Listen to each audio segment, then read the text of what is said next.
Antes de iniciarmos, já se inscreva no canal, deixe seu like, comente e compartilhe nossos vídeos. Assim, você ajuda o nosso canal a continuar crescendo e chegando a cada dia mais longe. Tenham bons sustos.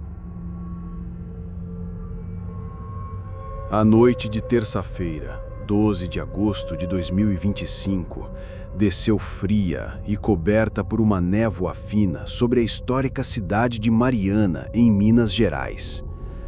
Dentro da capela de uma funerária antiga, com paredes de pedra que pareciam suar a umidade do tempo, o ar era ainda mais gélido, pesado pelo luto e pelo cheiro adocicado das coroas de flores que ladeavam o caixão de meu avô.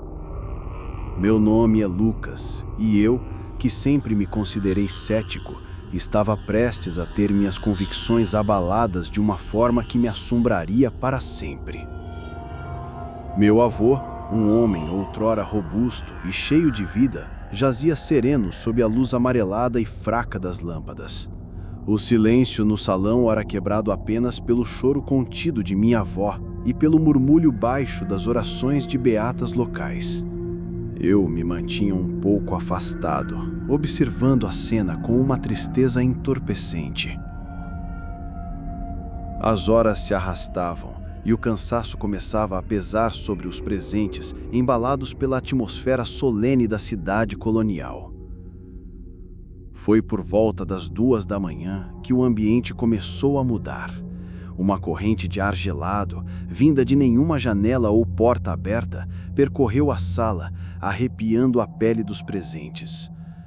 As luzes piscaram 1, 2 vezes, antes de mergulharem a capela numa escuridão quase total, apenas rompida pela chama solitária de uma vela de 7 dias. O choro de minha avó cessou, substituído por um silêncio tenso e expectante. No breu, um som começou a se manifestar.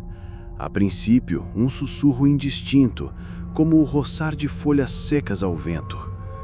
Aos poucos, o som ganhou forma, transformando-se num lamento baixo e gutural que parecia emanar das próprias paredes de pedra da capela. O pânico começou a instalar-se. Algumas pessoas se levantaram, tropeçando nos próprios pés na tentativa de encontrar a saída. Foi então que o impensável aconteceu. Da escuridão, uma figura etérea e translúcida começou a se materializar ao lado do caixão. Era meu avô. Não o homem sereno e imóvel que ali jazia, mas uma versão mais jovem, vibrante, com os olhos fixos e uma expressão de profunda agonia. Ele não parecia nos ver, seu olhar perdido em um ponto que só ele podia enxergar.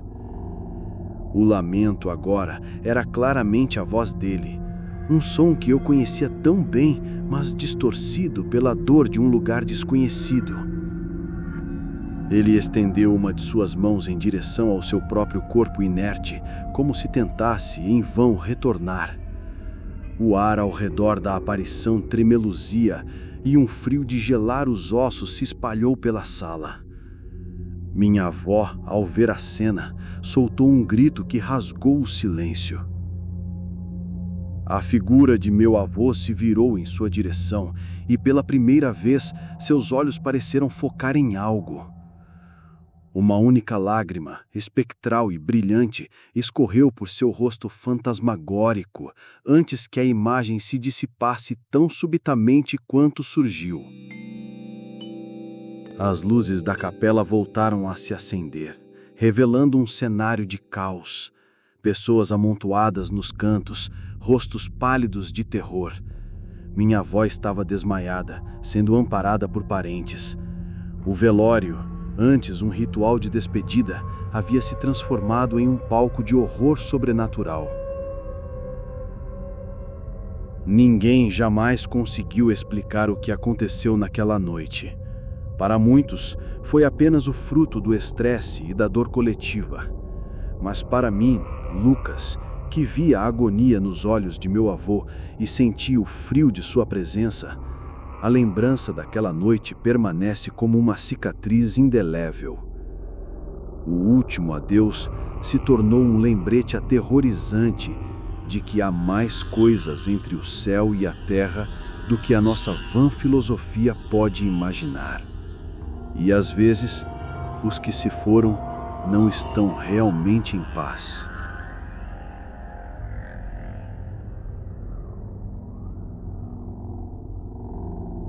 Era uma daquelas noites geladas de junho em Curitiba, onde o vento parece cortar a alma. Eu estava no velório de minha tia-avó, Matilde, uma mulher que em vida era tão severa e fria quanto a noite lá fora.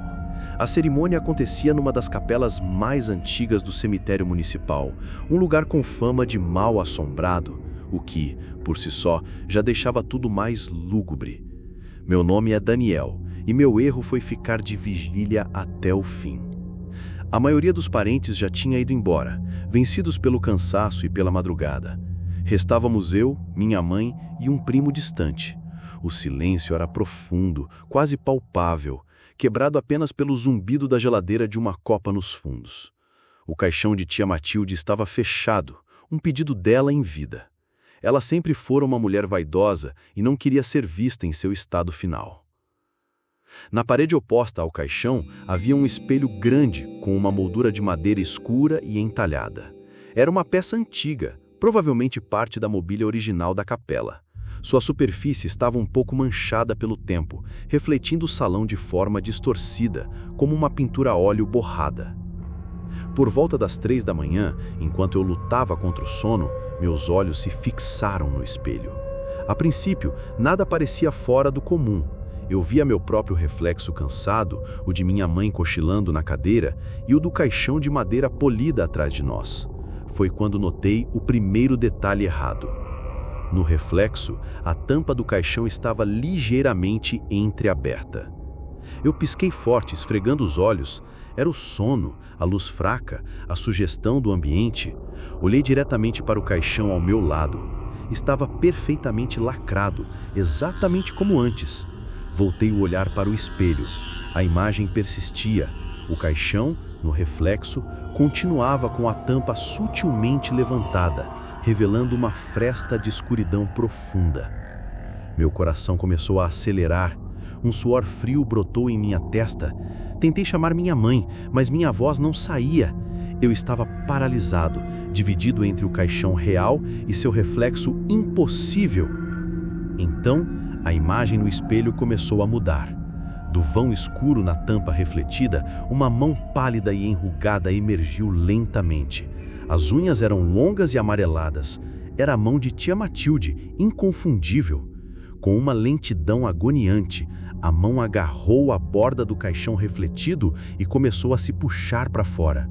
Eu queria desviar o olhar, gritar, correr, mas não conseguia. O horror me prendeu no lugar. O reflexo de minha tia-avó começou a se erguer dentro do espelho. Ela não era a velhinha frágil que se fora, mas uma figura torcida, com os olhos totalmente brancos e um sorriso fino e malicioso nos lábios.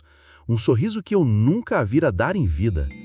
Ela se sentou no caixão refletido, virou a cabeça de forma anormalmente lenta e olhou diretamente para mim através do vidro. Ela não olhou para o meu reflexo, ela olhou para mim.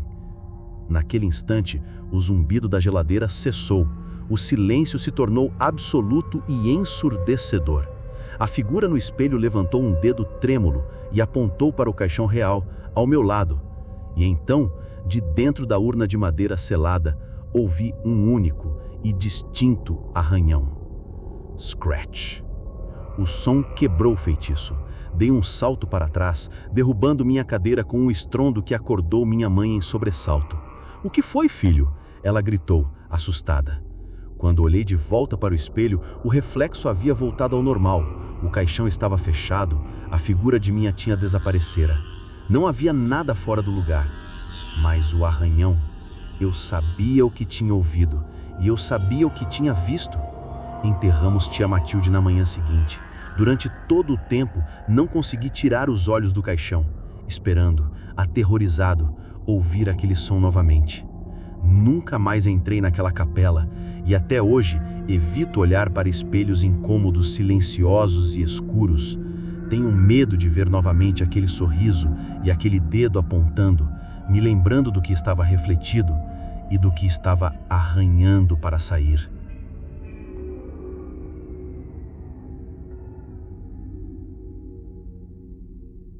Meu nome é Júlia e eu sempre tive uma relação muito próxima com minha avó, Alice. Quando ela se foi, com seus 87 anos, o que me restou foi uma tristeza profunda, mas também a certeza de que ela viveu uma vida plena. O velório foi em uma capela antiga, com paredes de pedra fria e um ar pesado de flores murchas e formaldeído. Família, amigos e conhecidos passaram a noite ali, prestando suas últimas homenagens. Mas na madrugada, a capela se tornou o palco de algo que eu jamais conseguiria explicar. Por volta das 2 da manhã, a maioria das pessoas já tinha ido embora. Restavam apenas eu, meu pai e um tio. Sentados nos bancos de madeira, o silêncio era tão opressor que o único som era o da chuva fina batendo na janela. De repente, a porta da sala, que levava ao corredor do banheiro, se abriu sozinha, com um rangido assustador. Todos nós olhamos em direção à porta, mas não havia ninguém. Meu pai, que era um homem cético, se levantou e a fechou. Deve ser o vento, ele murmurou, mas o tremor em sua voz denunciava seu medo. Voltamos a conversar, mas a tranquilidade já não estava lá. Alguns minutos depois, um som me fez gelar. Um baque surdo vindo do caixão da vovó, como se alguém tivesse batido na madeira de dentro para fora. Meu pai, meu tio e eu nos olhamos, pálidos e sem palavras. O silêncio que se seguiu era ensurdecedor. O que aconteceu em seguida foi o que me fez perder o sono por anos. A mão da minha avó, que estava exposta e repousava sobre seu peito com um rosário, se moveu lentamente.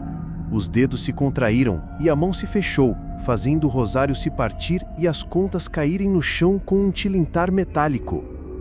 O pânico nos dominou. Meu pai e meu tio gritaram e correram para a porta, me deixando sozinha.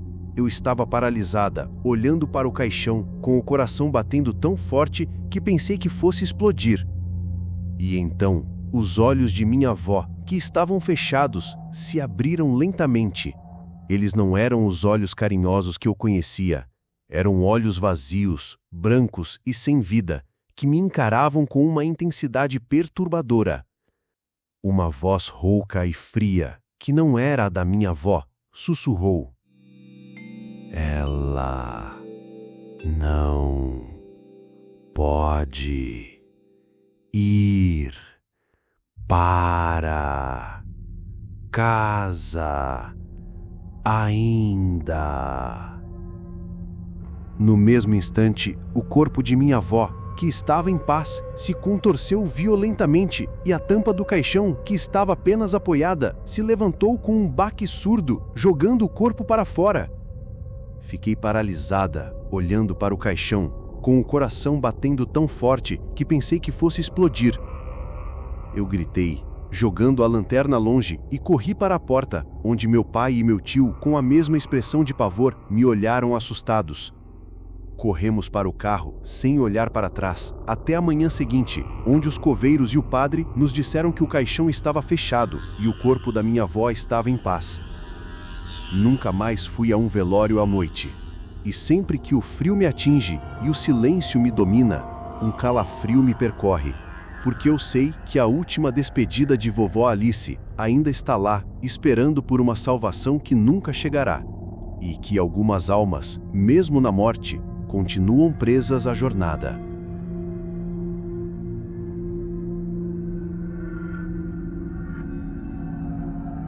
A sala estava impregnada com um cheiro adocicado e enjoativo das coroas de flores. Um perfume que tentava, em vão, mascarar o odor da morte que pairava no ar. Eu estava sentado em uma das cadeiras desconfortáveis, observando o caixão de mogno polido onde meu primo, Caleb, agora residia. A iluminação fraca do velório lançava sombras dançantes nos cantos, transformando figuras familiares em espectros momentâneos. Caleb e eu éramos inseparáveis na infância, exploradores de quintais abandonados e inventores de mundos fantásticos. No entanto, a vida adulta nos afastou.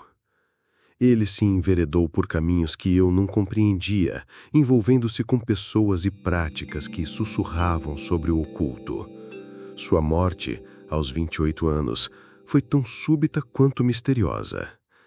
Um ataque cardíaco fulminante, disseram os médicos.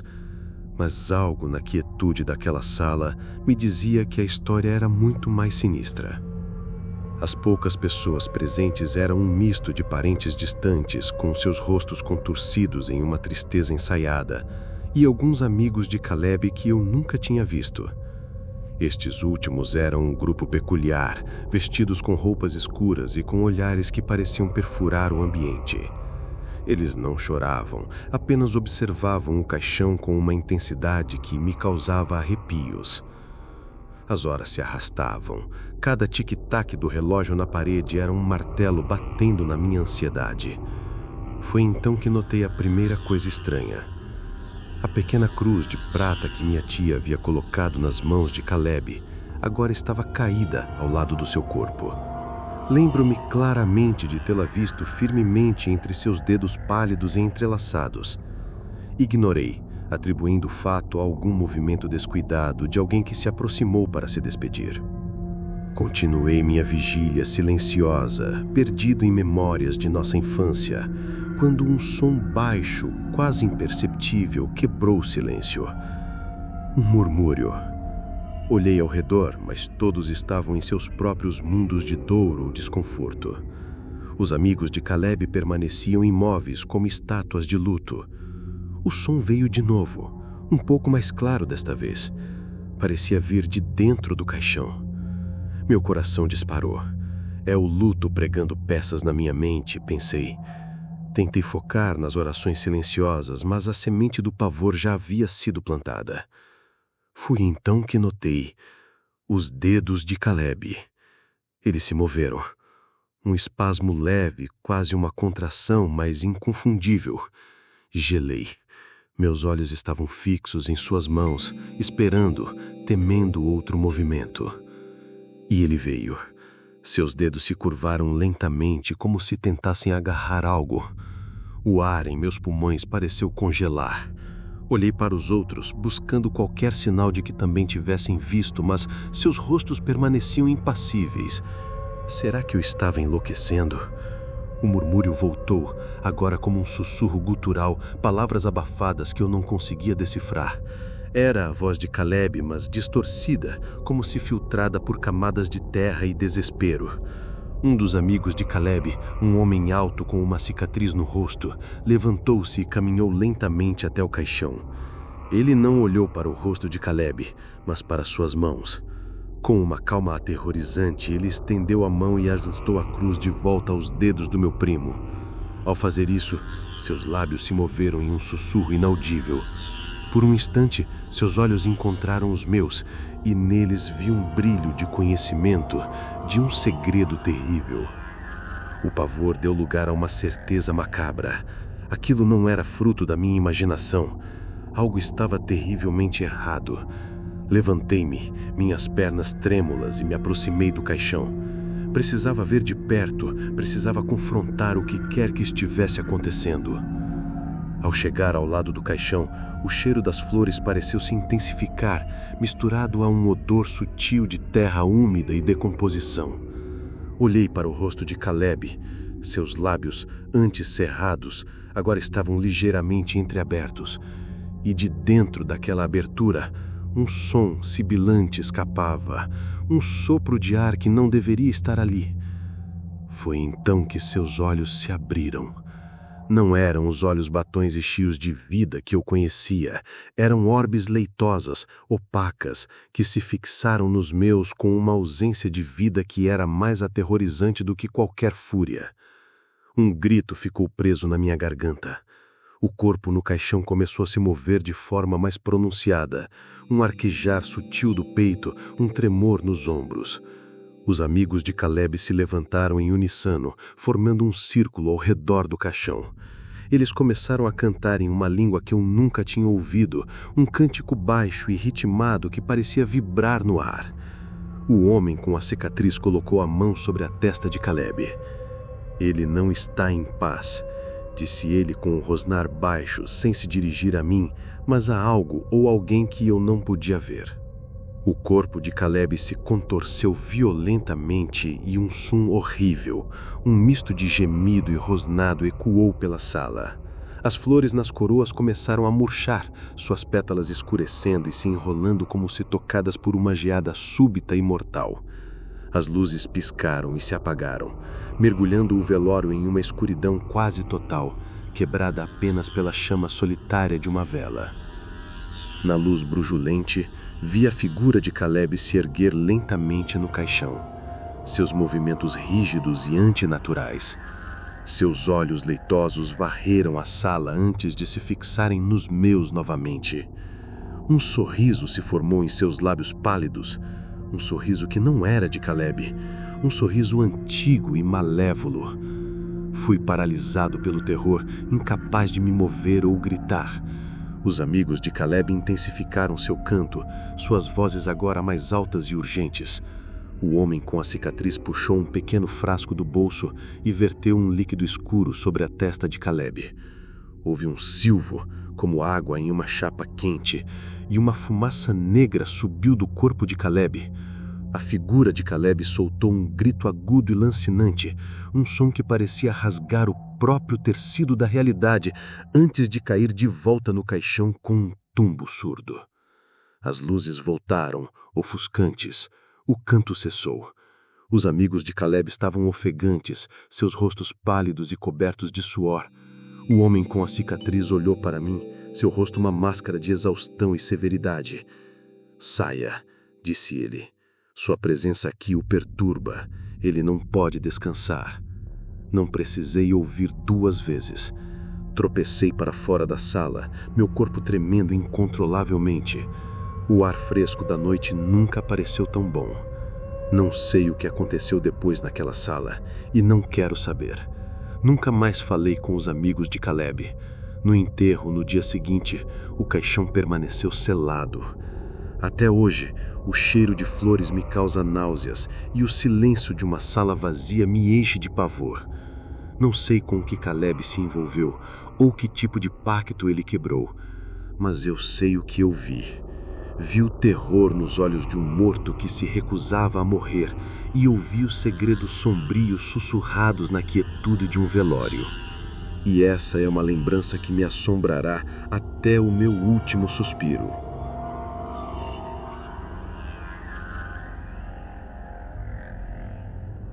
A sala do velório, com o cheiro enjoativo de crisântemos e rosas brancas, estava mergulhada em uma penumbra quebrada apenas pela luz trêmula de 4 velas altas, postadas como sentinelas nos cantos do caixão. Dentro, Dona Helena jazia serena, as mãos entrelaçadas sobre um terço de contas escuras. O silêncio era pesado, denso, pontuado apenas pelo choro contido da minha tia e pelo zumbido baixo do ar-condicionado, que parecia lutar contra o calor e a mortalha invisível de pesar que cobria a todos. Eu nunca gostei de velórios. A atmosfera forçada de respeito, os sussurros que morriam no ar, o espetáculo da dor. Mas era minha avó, e o dever me prendia àquela cadeira desconfortável, de frente para o corpo dela. As horas se arrastavam, lentas e pegajosas como um melaço. A maioria dos parentes e amigos já havia se retirado, restando apenas os mais próximos, ilhotas de luto em um mar de cadeiras vazias. Foi quando a primeira coisa estranha aconteceu. Uma das velas vacilou violentamente, a chama dançando como se um vento forte a tivesse atingido, embora não houvesse corrente de ar alguma. Um primo distante, cochilando em seu assento, resmungou e se ajeitou. Ninguém mais pareceu notar. Pouco depois, um murmúrio baixo percorreu a sala. tão sutil que a princípio pensei ser fruto da minha imaginação, exausta pela vigília. Parecia vir do caixão. Um som gutural, quase um suspiro. Meu coração deu um salto doloroso no peito. Olhei para minha tia, mas ela estava de olhos fechados, os lábios se movendo em uma oração silenciosa. "Você ouviu isso?" Sussurrei para meu irmão, sentado ao meu lado. Ele me lançou um olhar cansado. "Ouviu o quê? Deixa de ser mole, Lucas." Tentei me convencer de que era o luto pregando-me peças, a mente exausta criando fantasmas onde não existiam. Mas então, a temperatura da sala começou a cair. O zumbido do ar-condicionado cessou e um frio anormal, úmido e penetrante começou a se instalar. Era um frio que parecia emanar do chão, subindo pelas pernas e se alojando na espinha. Podia ver a minha própria respiração se condensando no ar. O medo, antes uma faísca, agora era uma chama fria em minhas entranhas. Meus olhos estavam fixos no caixão. E foi então que eu vi. As mãos de Dona Helena, antes pacificamente entrelaçadas, haviam se movido. Ligeiramente, quase imperceptivelmente. Mas a posição estava diferente. Os dedos, que antes seguravam o terço, agora estavam ligeiramente afastados, como se tivessem relaxado. Um arrepio percorreu meu corpo inteiro. Lembrei-me de uma velha superstição que minha avó costumava contar. Se o corpo do defunto permanece mole, ele está esperando por companhia, logo levará o outro da família. O silêncio na sala agora era diferente. Era um silêncio expectante, vivo. O cheiro das flores parecia ter se intensificado, tornando-se sufocante. A luz das velas tremeuzia em uníssono, projetando sombras alongadas e disformes nas paredes. E então, o som veio novamente, desta vez inconfundível, um suspiro longo e arrastado que parecia sugar todo o oxigênio da sala. Veio diretamente do caixão. Desta vez, todos ouviram. Minha tia abriu os olhos, o rosto uma máscara de terror. Meu irmão se enrijeceu ao meu lado, os olhos arregalados. O pânico se instalou, uma onda gelada que paralisou a todos. Ninguém ousava se mover, ninguém ousava respirar. Todos os olhares convergiam para o caixão, para a figura pálida e imóvel de Dona Helena. E então, sob a luz bruxulante das velas, vimos seus lábios, antes cerrados em uma linha fina e sem cor, se curvarem num sorriso. Um sorriso sutil, quase zombadeiro, que não alcançou os olhos fechados. Era um esgar de conhecimento, uma promessa silenciosa de que a morte não era o fim, mas talvez apenas o começo de outra vigília. Não houve gritos. O medo era tão profundo, tão primordial, que sufocou qualquer som. Um a um, levantamo-nos em um transe silencioso e saímos da sala, deixando para trás o corpo sorridente de Dona Helena, banhado na luz fria das velas, no silêncio expectante do seu último e terrível segredo. Ninguém jamais falou sobre o que aconteceu naquela noite, mas o sorriso dela ficou gravado em nossa memória, um lembrete assustador de que às vezes os mortos não descansam em paz, eles apenas esperam.